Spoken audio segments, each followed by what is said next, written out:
Hello everyone, in today's video, I'm going to show you how to reset the Grok limit. First, open your browser and go to the Grok website. Make sure your browser is up to date for the best performance. Once the page loads, click on sign in if you already have an account or sign up if you are creating a new account. Next, click on login with Google. Now, choose the Google account you want to use with Grok. After signing in, click on the three dots in the top right corner of your browser to open the browser menu. From there, select Settings. Once the Settings page opens, go to Privacy and Security on the left-hand side.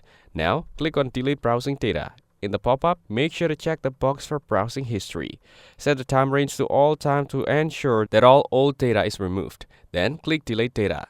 This step helps reset any stored usage records that may be causing your limit issues.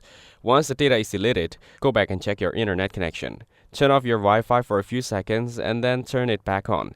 This refreshes your network connection and can help with the system register your cleared session. If you continue hitting the usage limit, consider upgrading to Super Grok, the premium version. Super Grok costs $30 and provides higher usage limits, faster access, priority support, and fewer interruptions. This is ideal if you rely on Grok frequently and want a smoother experience. That's it. Thanks for watching. Don't forget to like and subscribe for more videos.